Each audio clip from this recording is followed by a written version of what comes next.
Senior सहाफ़ी शहीद जान मोहन बहर जे क़त्ल ख़िलाफ़ अॼु बि मुख़्तलिफ़ शहरनि में एहतिजाज जो सिलसिलो हलंदड़ आहे। आदिलपुर में एहतिजाज करे सहाफ़ी जा क़ातिल गिरफ़्तार करण जो मुतालबो कयो वियो आहे। तफ़सील ॾिसूं था माजिद कलवट जी रिपोर्ट में।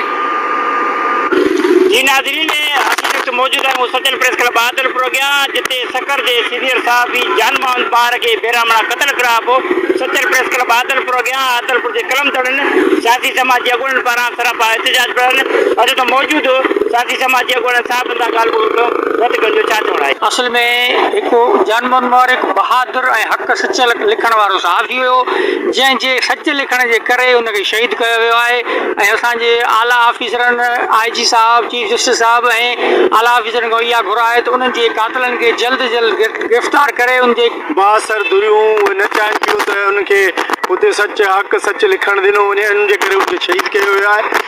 जंहिंजी असां सख़्तु मज़म्मत कयूं था। असां मुतालबो कयूं था सुप्रीम कोर्ट जे चीफ जस्टिस खां त जुडिशल इंक्वायरी क़ाइमु कई वञे, जंहिं जान मोहम्मद जे जेको क़त्ल जे पुठियां जेके बि साज़िशूं आहिनि उहे उन्हनि तां पर्दो खणी सघे। ऐं उहो हिकु बहितरीनु इंसान सुठो हक़ वारो सहाफ़ी हुयो, उन जो क़त्ल हिकिड़ो कानून जी लताड़ आहे।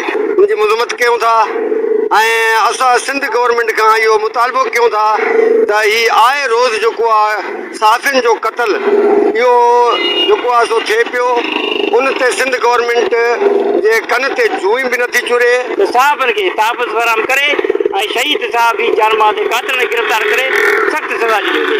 कैमरामैन गुलाब अली कलवड़ सां गॾु माजिद अली कलवड़, टाइम न्यूज़ आदिलपुर।